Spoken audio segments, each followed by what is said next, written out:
subscribe, click the bell, and turn on all notifications. The one-stop destination for all WWE and AEW. Seanzviewent Entertainment. Wow is all I gotta say after the events that unfolded. What we saw go down between debuts, between shockers, between returns, between champions being crowned brand new champions. Ladies and gentlemen, it almost sounded like an old edition of Monday Night Raw, only it all happened. It all went down. Title changes, debuts, returns. It all happened last night on WWE Vengeance Day, which I wish Vengeance would go back to its original format. But you know what? Be that as it may. This is the brash and the brazen. We raise the bar. We give you the hottest, the latest, the most in-depth, the most storied, the most headlines. This is your undisputed leader in WWE because, quite frankly, if it weren't for you, there would be no Seanzviewent. I want your thoughts, your comments, and your opinions on the pay-per-view, the premium live event that was WWE Vengeance Day presented by WWE NXT last night. Now, we saw a Timo version of The Shield come out, or some other group. I mean, it looked really like The Shield to me. I mean, a complete ripoff. I wish they would have came in as a whole different group, a whole different look. So I don't know how creative that was for them to have the face mask on, the black on. I mean, what did you think, viewers? Again, it's not about my view. It's, again, your view is the only view that matters on this website. Remember to become a channel member today. Comment, like, and interact. It's so important to interact and tell your friends, your girlfriends, your boyfriends, tell everyone you know about the brash, the brazen. But what was your overall feelings about WWE Vengeance last night? And again, I've always said that the original pay-per-views, I don't know why WWE put them on NXT. NXT should have come up with original concept, new names, but instead they had to use WWE's old names like Halloween Havoc should be a part of the main roster. It should not be on NXT. Vengeance shouldn't. The Great American Bash or the Bash, don't they use that on NXT as well? In my estimation, in my opinion, that should be on the main roster. But who am I to know? Who am I to say anything? I'm just Seanzviewent Entertainment. I've just been on here for over a decade. What do I know? But what do I want? Your thoughts, your comments. I want your feelings on the matter as to what we got, as to what we saw, as to what went down last night. And I will say it was a strong show. You saw Jordan Grace be on the show. You saw champions lose their titles, but you also saw champions retain their championships. And again, spectacular debuts. You saw some shocks. You were in awe of what you were looking for. And I don't know why this just can't translate to the main roster. Why is some of what is on NXT better than Raw and Smackdown on occasions, especially as it concerns storylines and angles? Oh, wait a minute, because Shawn Michaels is in charge there. Maybe Shawn Michaels should have his hands on Raw and Smackdown, the creative of it, because it seems like Shawn Michaels is more entailed to what's going on than the current creative crop of Raw and Smackdown. Now, I'm not to say that Raw and Smackdown is awful right now, because it's all right, it's decent, it's okay, sometimes mediocre, but good God almighty, viewers, fans, and subscribers. Now, we heard a rumor yesterday, and we heard Dave Meltzer call it out about Raw tampering with the TV ratings, with the ratings of Raw on Netflix. And there's a lot of rumors, a lot of confliction, a lot of speculation, a lot of doubt concerning the future of Monday Night Raw on Netflix. Now, whether or not Raw finds a new home on Netflix remains to be seen, because that doesn't look too good right now, obviously, with that billion-dollar deal. However, that's not to say that Raw could be simulcast on another network at the same time or the next day. That's not to say that Monday Night Raw can't stay on Netflix but also go on another network. Now, I would be open to this. I would be okay with this because, again, there are a lot of people that are against Monday Night Raw on Netflix. They don't want to pay the higher money. They don't want to get less of a product. They don't want to get less hours. They don't want to get less time. But that is exactly what they're getting. They're paying more money on Netflix to watch Raw for a show that's not even 3 hours. They've got glitches. They got audio issues. They got timing issues. The show just cuts off out of nowhere. I mean, we saw the New Day come out on Monday Night Raw, and the show just cut off. The show just went right off the air. No warning, no nothing. The show just went off. Unreal, guys. Absolutely unreal. It's uncalled for. But is Monday Night Raw truly tampering, or is Netflix tampering with the ratings to make it look inflated, to make it look like there's inflation, to make it look better, to make it look more prominent?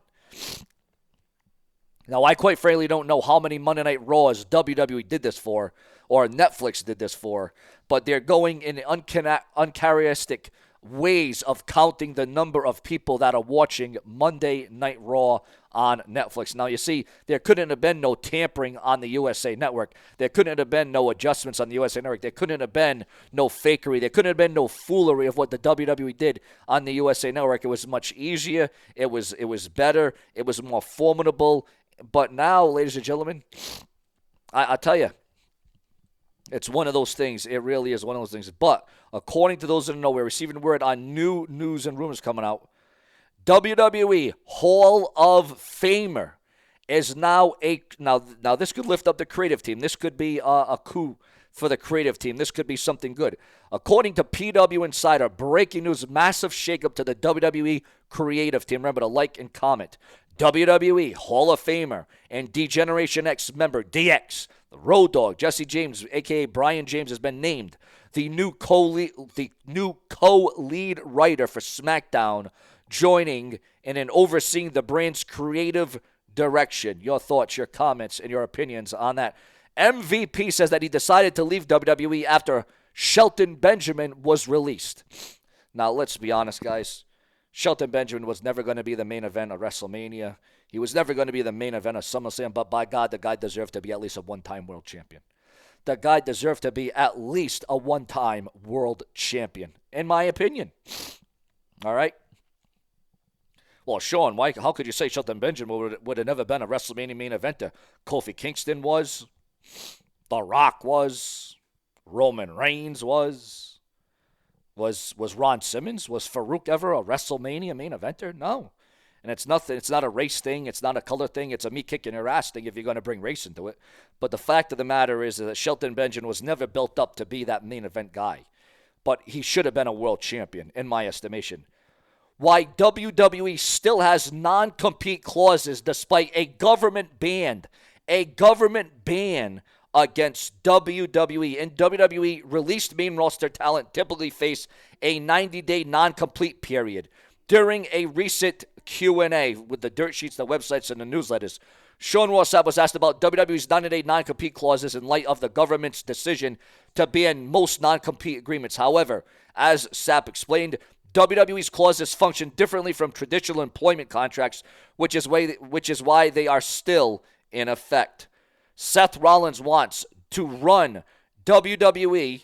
He wants to run WWE after in-ring retirement. Yes, you heard that right. Seth Rollins wants to run WWE. According to Fightful Select, huge news on Cody Rhodes and Jacob Fatu. Listen to this huge dynamic update.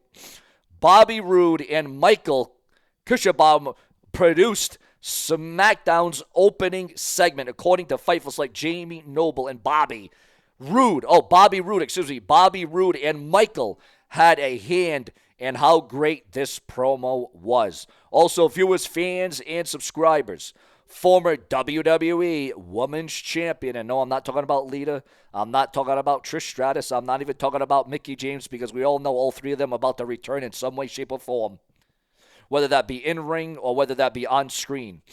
Rockin' Robin's final appearance is being announced.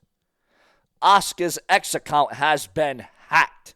Now, we all know she's been going through a lot of turmoil, a lot of trouble. She's been facing a lot of animosity. She's been facing a lot of threats, where to the point where, the cops, the officials, the authorities had to get involved. Asuka is dealing with one hell of a time right now, and I do worry about Asuka at the end of the day.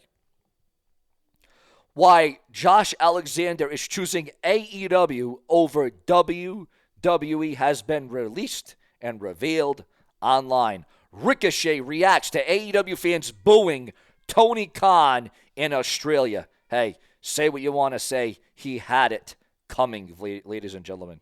He definitely had it coming. Backstage news on who writes material for Timeless, Tony Storm, and AEW. W. Also, ladies and gentlemen, receiving word right now that Kairi Sane has begun her training for her in-ring return after injury. WWE LFG coaches are competing for a championship. 2 new championships coming to the WWE. First in Evolve and WWE LFG. Odyssey Jones sues his ex-girlfriend. Oh boy, that could be a big to-do there. AEW Grand Slam Australia. The gate has been revealed. The 3rd biggest gate in all Elite Wrestling history.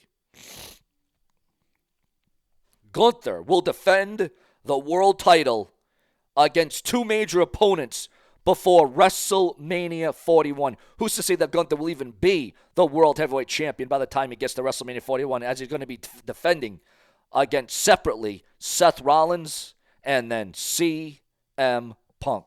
Plenty more to come. Stay tuned. Subscribe. Don't go anywhere.